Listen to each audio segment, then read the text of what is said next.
करुणा करा दयाळा, तुमचा अनुग्रह लादलो पावन झालो चराचरी।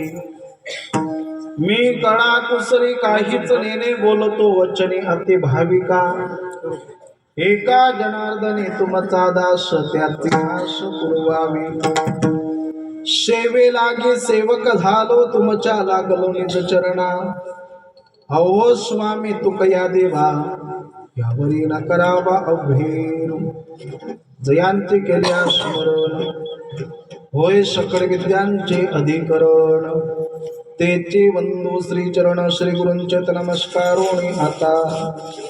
सरस्वती माते द्यावी मज स्मृती, हेतो का कुलती तुझ लागी।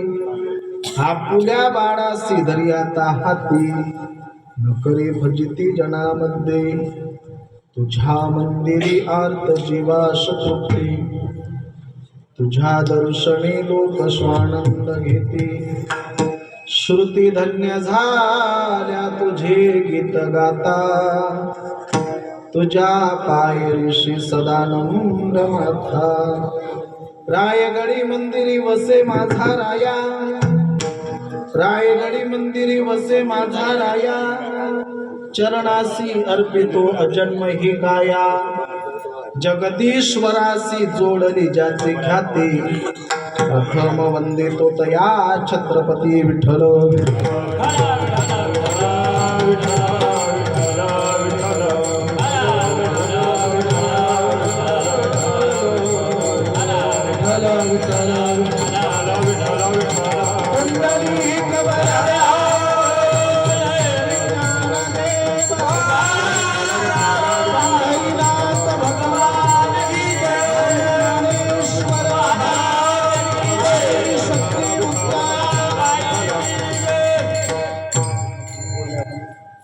साठविला हरी आवाज साठविला हरी जिही हृदय मंदिरी। त्यांची सरली एरझार झाला सफल व्यापार। वस्तू प्राप्त प्रसंगी प्राप्त स्थळी प्राप्त वेळी विको कमी करा। सेवे करता निवडलेला अभंग हा अक्षर ब्रह्म अव्यक्त ज्ञान अलौकिक काव्य तत्परता अलौकिक कार्य तत्परता सामर्थ्यता प्राप्त शब्द वैराग्यस्थ भूषण।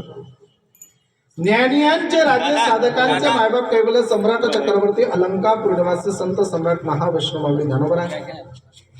माऊली महावैष्णव ज्ञानोबरांना सुद्धा प्रिय आणि भूषण असणारे साधू अर्थात वारकरी संप्रदायामध्ये फार मोठा अधिकार प्राप्त संत तथा हिंदू धर्माचे संस्थापक छत्रपती शिवाजी महाराजांचे धर्मगुरू आणि अखिल विश्वाला सुशोभित करणारे जगद्गुरु तुकोबा यांचा 4 चरणाचा अभंग आपल्या सर्वांच्या सेवेकरता आयोजित करविला आहे। विठ्ठल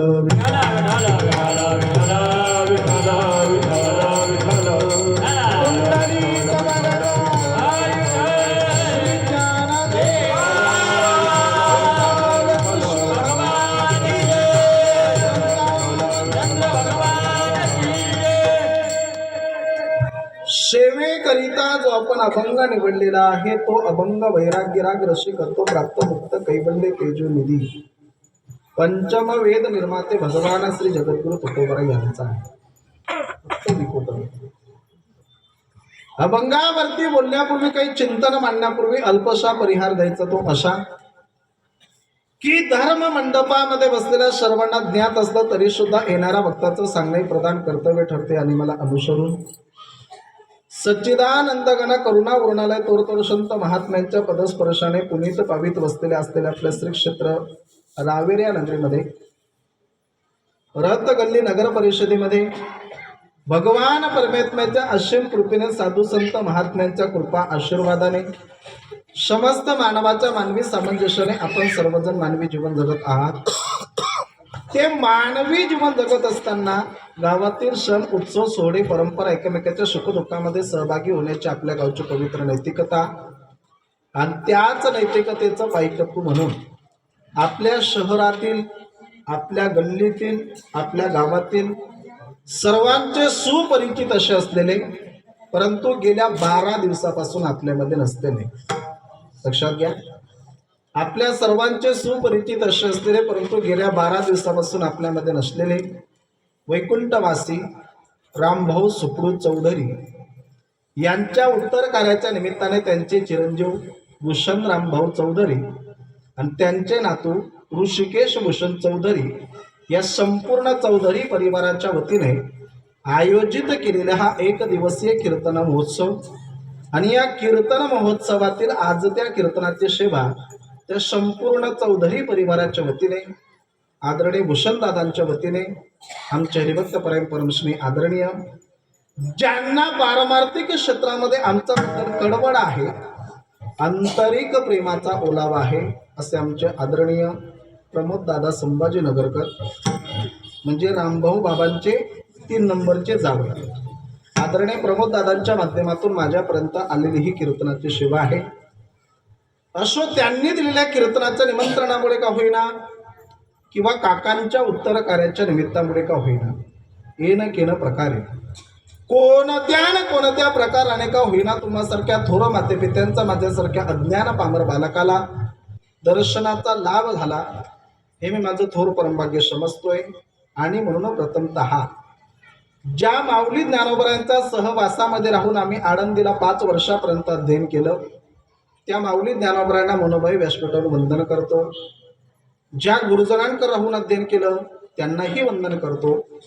तुम्हा सारख्या सज्जन मातेपित्यांना वंदन करतो. त्याचप्रमाणे आज आपल्या कीर्तनाला दुग्ध शर्करा योग म्हणून दुग्ध शर्करा योग बरं का, माझा आवाज कळतोय तुम्हाला? दुग्ध शर्करा योग कोणाला म्हणतात सांगू का आपल्याला? ऐका, शास्त्रामध्ये दुधाचे 3 प्रकार पडतात. किती सांगितले मी? शास्त्रामध्ये दुधाचे 3 प्रकार पडतात. एक असतं उत्तम दूध, दुसरं असतं मध्यम दूध आणि तिसरं असतं कनिष्ठ दूध. उत्तम, मध्यम आणि कनिष्ठ दुधाचे 3 प्रकार पडतात. त्यापैकी उत्तम दूध हे गाईचं असतं, मध्यम दूध हे म्हशीचं असतं आणि कनिष्ठ दूध हे बकल्लीचं राहतं बरं का. आमच्याकडे तिला बकरी म्हणतात, तुमनाकडे काय म्हणतात? आय रेडी समजस का? आमनाकडे बकरी म्हणतस, तुमनाकडे काय म्हणतस? बकरी तर बकरी, माल काय कर नाही. पण लक्षात घ्या, उत्तम दूध हे गाईचं असतं, मध्यम दूध म्हशीचं असतं, कनिष्ठ दूध शेळीचं म्हणजे बकरीचं राहतं. मग गाईचं दूध उत्तम का असतं तर गाईचं दूध एक गोड असतं, पवित्र असतं म्हणून ते उत्तम असतं. म्हशीचं दूध गोड असतं, पवित्र नसतं म्हणून ते मध्यम असतं. आणि शेळीचं म्हणजे बकरीचं दूध एक गोडही नसतं, पवित्रही नसतं आणि म्हणून ते कनिष्ठ असतं. मायबाप, ज्या गाईचं दूध गोड आणि पवित्र आहे अशा गोड आणि पवित्र दुधामध्ये साखर टाकून जर आपण ते दूध पिलं तर किती चवदार लागेल. याला म्हणतात दुग्ध शर्करा योग. कीर्तना करता दुग्ध शर्करा योग म्हणून आपल्या परिसरातील वैभव उत्कृष्ट कीर्तनकार जे गायक म्हणून या ठिकाणी आले पण आहेत उत्कृष्ट कीर्तनकार आमचे आदरणीय नामदेव महाराज नेतेकर. अर्धा महाराष्ट्र जे गाजवत आहेत ते आमच्या परमार्थ स्नेही आदरणीय आमचे सुनील महाराज करकीकर, ज्यांचं आमच्यावरती बंधुवत प्रेम आहे. ते आदरणीय आमचे गोलू महाराज कुनखेडेकर, गावातील परिसरातील भजनी मंडळ, आणि जे मला 2 तासामध्ये चांगल्या पद्धतीने वाजवतील, मला म्हणजे मला नाही वाजवतील, आवाज माझं कीर्तन वाजवतील, आदरणीय आमचे किरण महाराज धामंदेकर सर्व या ठिकाणी उपस्थित आहेत. आणि मी खरं सांगतो, आदरणीय वैकुंठवासी रामभाऊ काका आपल्यातून निघून गेले आणि त्यांना निघून जाऊन आजचा आपला 12वा दिवस आहे. आता त्यांच्या घरी किती शेती आहे हे मला माहिती नाही, त्यांच्या नावावरती किती प्लॉट आहेत हे मला माहिती नाही, त्यांचं बँकेमध्ये किती बॅलेन्स आहे हे मला माहिती नाही. पण नेहमी मी माझ्या कथा कीर्तनामध्ये सांगत असतो, आपली श्रीमंती जर आपल्याला मोजायची असेल ना तर बँकेतल्या नोटा मोजत बसू नका. आपली श्रीमंती मोजायची असेल तर बँकेतल्या नोटा मोजत बसू नका. तर आपल्या जीवनामध्ये सुख आणि आपल्या जीवनामध्ये दुःख आल्यानंतर आपल्या सुख दुःखात किती लोक सहभागी होतात याच्या माध्यमातून कळतं की आपण किती श्रीमंत आहे. वैकुंठवासी रामभाऊ बाबांनी जीवनभर सत्कार्य केलंच, पण काका निघून गेल्यानंतर एवढा समाज कार्यक्रमाच्या निमित्ताने जमला, हीच बाबांची त्या ठिकाणी कमवलेली संपत्ती आहे. आणि अंतःकरणापासून सांगतो, कीर्तन करताना असं वाटत नाही की कीर्तन रावेरच्या रथगल्लीमध्ये चालू आहे. कीर्तन करताना असं वाटत नाही की कीर्तन रावेरच्या रथगल्लीमध्ये चालू आहे. तर कीर्तन करत असताना असं जाणवतंय आजचं कीर्तन रावेरच्या रथगल्लीमध्ये नाही तर पंढरपूरला चालू आहे, असं अंतःकरणातून जाणवतं. सर्वांना मनोभावे वंदन करतो आणि प्रत्येकाला वैयक्तिक नमस्कार करण्यापेक्षा वारकरी संप्रदायाच्या नियमाप्रमाणे मस्तक हे पायावरी मस्तक हे पायावरी मस्तक हे पायावरी मस्तक हे पायावरी या वारकरी संतांच्या या वारकरी संतांच्या या वारकरी संतांच्या या वारकरी संतांच्या या वारकरी संतांच्या या वारकरी संतांच्या मस्तक हे पायावरी वारकरी संतांच्या या वारकरी संतांच्या वारकरी संतांच्या मस्तक हे पायावरी वारकरी संतांच्या या वारकरी संतांच्या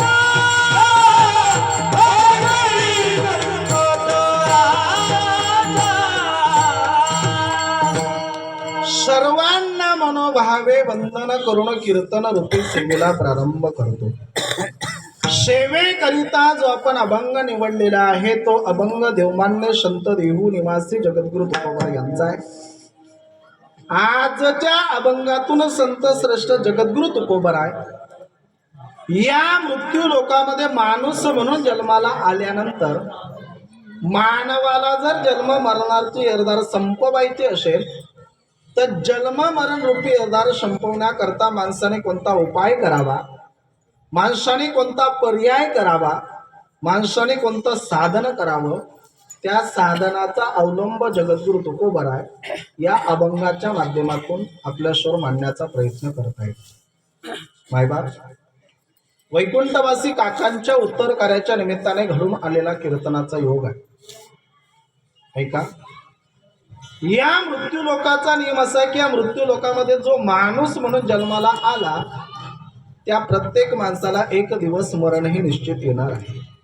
महाराज सांगता, आएंगा सो जाएंगा, राजा रंग फकीर, राजा असो, रंग असो अथवा फकीर असो, माणूस म्हणून जन्माला आला त्या प्रत्येकाला एक दिवस जावं लागणार. म्हणून कबीर महाराज सांगता, नौ मर गए, 10वीं मर गए सहस्र88, 33 कोटी देवता मर गए, कड़े पड़े काल की फांसी.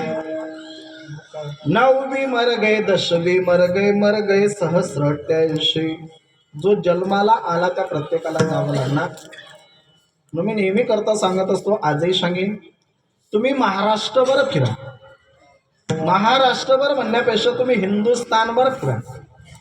हिंदुस्थानभर जर तुम्ही फिरले, एखादं मंदिर नसलेलं गाव तुम्हाला निश्चित सापडेल, पण स्मशानभूमी नसलेलं गाव तुम्हाला शोधूनही सापडणार नाही. का? कारण प्रत्येक गावातील प्रत्येक व्यक्तीला मरण ही येणार आहे. मग भगवान परमात्मा गीतेच्या 2ऱ्या अध्यायामध्ये अर्जुनाला उपदेश करताना बोलतात की, अर्जुना, जातस्य ध्रुव मृत्यू ध्रुवै जन्म मृतस्य च तस्माद परिहार्यर्थे नत्वम शोचेतुमर्हसि. ज्ञानोबराय चिंतन मांडतात, उपजले ते नाशे, नाशे ते पुनर्पि दिशे, हे घटिका यंत्र जैसे परिभ्रमेगा. माऊली सांगतात की उपजले ते नाशे, ज्याचा जन्म झाला ते नाश पावणार आहे. नाशिले ते पुनरपी दिशे, ज्याचा नाश झाला ते पुन्हा जन्माला येणार आहे. आणि कशा पद्धतीने चालू राहणार आहे ते घटिका यंत्र जैसे परिभ्रमेगा. ज्याप्रमाणे आपली मनगटावरची घड्याळ म्हणा किंवा भिंतीवरची घड्याळ म्हणा, घड्याळीचा काटा ज्याप्रमाणे गोलगोल फिरत राहतो त्याचप्रमाणे जन्म मृत्यूचं चक्र गोलगोल फिरत राहणार. मरणाच्या बाबतीमध्ये वशिलेबाजी कोणाचीच चालत नाही.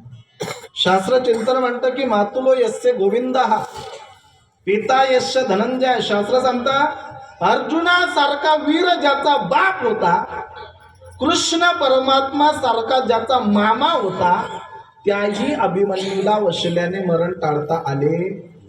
तुम्ही कीर्तन ऐकताय ना? अरे जगाचा बाप त्याचा मामा होता, त्याला वशिल्याने मरण टाळता आले नाही.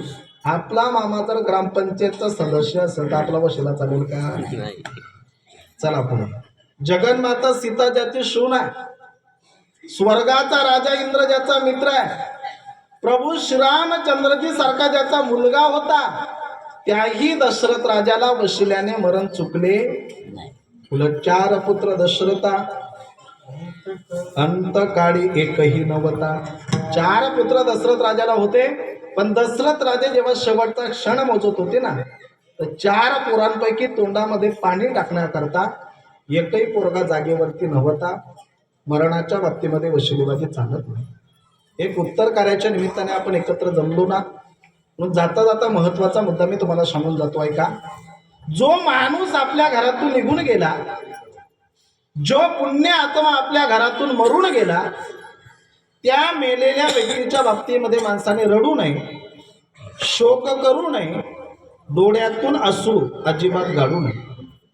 काही मनुष्य म्हणतील महाराज असं कसं?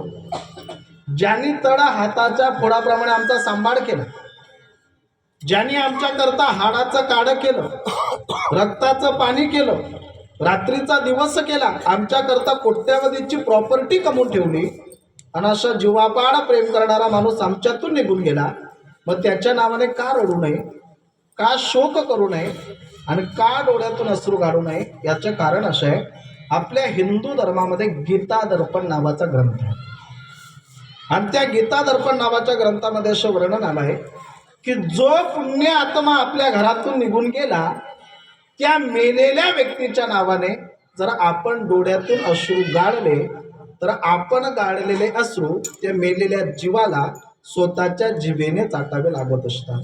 म्हणून आपल्या घरातून निघून गेलेल्या व्यक्तीला दुःख होऊ नये असं जर तुम्हाला वाटत असेल तर मेलेल्या व्यक्तीच्या बाबतीमध्ये शोक करणं उचित नाही. विठ्ठल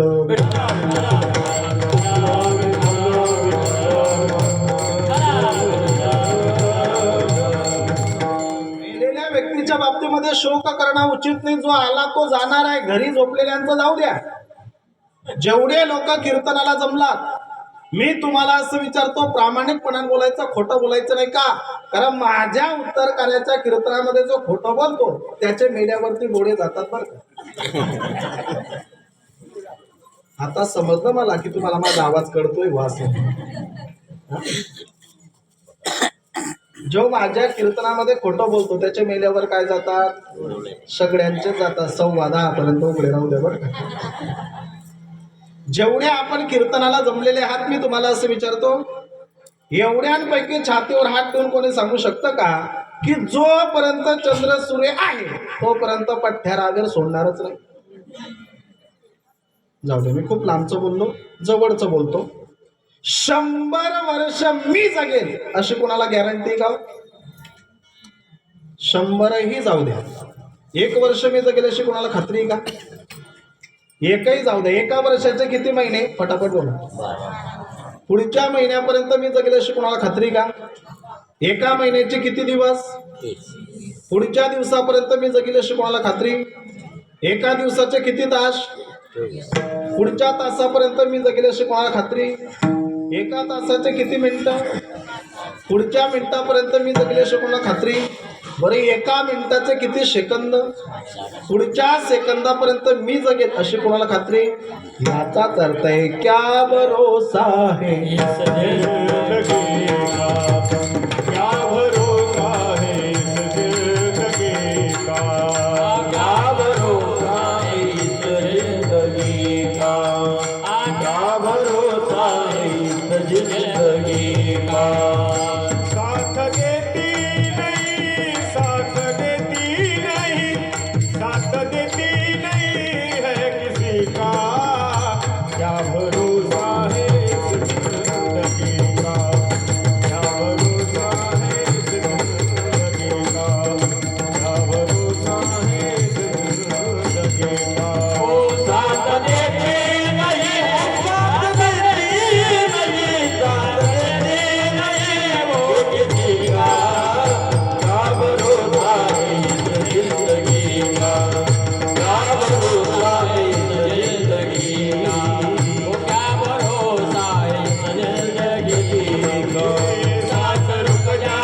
सांस रुक जाएगी चलते चलते रुक जाएगी चलते चलते रुक जाएगी चलते चलते बुझ जाएगी चलते चलते दम निकल जाएगा दम निकल जाएगा दम निकल जाएगा रोशनी का क्या भरोसा है इस जिंदगी का क्या भरोसा है इस जिंदगी का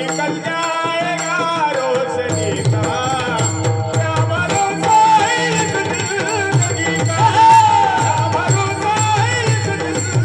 का ओ साथ देते रहे साथ देती नहीं हो किसका क्या भरोसा है इस जिंदगी का क्या भरोसा है इस जिंदगी का क्या भरोसा है इस जिंदगी का सांस रुक जाएगी चलते चलते शम्मा बुझ जाएगी जलते जलते दम निकल जाएगा दम निकल ही जाएगा दम निकल जाएगा रोशनी का क्या भरोसा है म्हणा शकता क्षणभंगूर नाही बरवशा वारे सावध तोळा माया आशा काही न चले मग गडा पडेल पासा पुढे हुशार आहे तोर ओढ सागा क्या जीवन की पकड़ी है आस हाथों में लिया नहीं तेरा घास ताटातला घास माणसाच्या हातातील याची गॅरंटी नाही हातातला तोंडात जाईल मायबाप याची गॅरंटी नाही तोंडातला पोटात जाऊन पचेल याची गॅरंटी नाही ज्ञानोबा सांगतात माशीला पंख हलवायला जेवढा वेळ लागतो ना तेवढा वेळ सुद्धा शरीरातून जीव जाण्याकरता लागत नाही मरण प्रत्येकाला येणार मी छातीवर हात ठेवून सांगतो की जेवढे लोक तुम्ही कीर्तन ऐकत आहात तुम्ही सर्वच्या सर्व एक दिवस मरणार आहात कोण म्हणेल महाराज खोटं बोलतो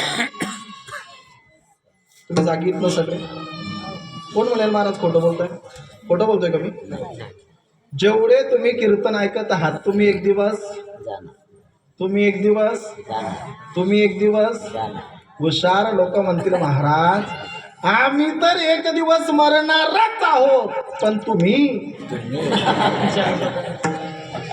तुम्ही काही तर राहिला आले का अरे तुमच्या महाराज लोकांची धावपळ पाहून तर आम्हाला असं वाटतंय की आमच्या अगोदर तुम्ही तिकीट काढणार आहात मागच्याच महिन्यातला विषय मागच्या महिन्यामध्ये 19 तारखेला जालन्याच्या पुढे 20 किलोमीटर अंतरावरती एक गाव आहे जालना माहिती ना आपल्याकडे तिकडे जालन्याच्या पुढे 20 किलोमीटर अंतरावरती गाव आहे आणि त्या गावाला सकाळी 10 ते 12 माझं वर्ष श्राद्धानिमित्ताने कीर्तन चालू आहे आणि 10 ते 12 वर्ष श्राद्धानिमित्ताने कीर्तन करत असताना बोलता बोलता माझ्या तोंडातून सहज एक वाक्य निघालं बोलता बोलता मी सहज असं बोलून गेलो की या गावातील लोक जेवढे तुम्ही कीर्तन ऐकत आहात तुम्ही सर्वच्या सर्व एक दिवस मरणार आहात हे माझं बोलणं सगळ्या लोकांनी ॲक्सेप्ट केलं मान्य केलं पण माझ्या समोर एक माणूस बसला होता त्याने माझं बोलणं ऐकलं आणि तो जोरजोरामध्ये हसायला लागला मी त्या हसणाऱ्या माणसाला विचारलं काका तुम्ही का हसताय हो तो म्हटला महाराज मी या गावातला नाही काय म्हणे तुम्हाला मी या गावातला नाही त्याला म्हटलं ओ काका अरे तू या गावातला नाही मग तू काही यमराजाचा पाहुणा घेऊन आहे का जावं लागणार आहे चलो बुलावा आया है माता ने नहीं यमराज ने बुलाया है किंवा चलो मुसाफिर बिस्तर बांधो गाड़ी आने वाली है राम नाम का टिकट निकालो घंटी बजने वाली राम नाम का टिकट निकालो घंटी बजने वाली राम नाम का टिकट निकालो घंटी बजने वाली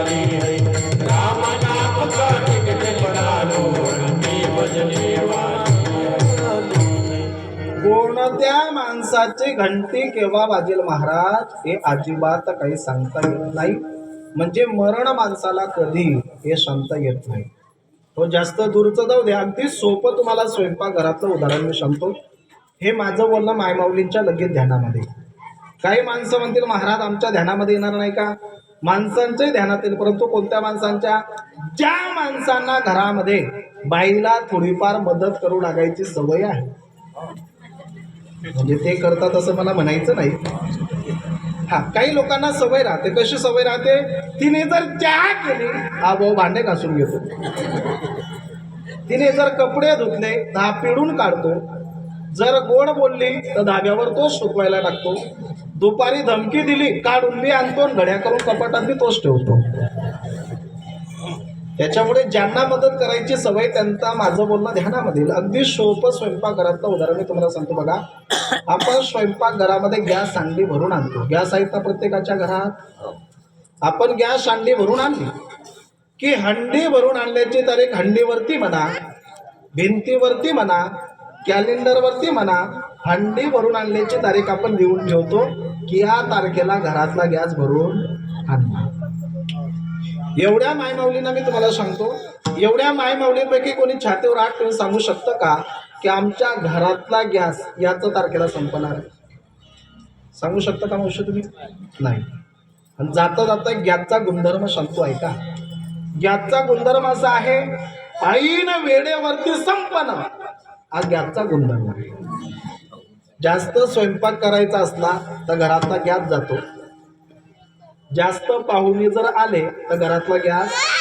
आणि पुढे बोलू, महाराज लोकांना जर पंगत सांगितली घरातला गॅस, म्हणून त्यांना पंगतला बोलवायचं. नका भुके ठेवता.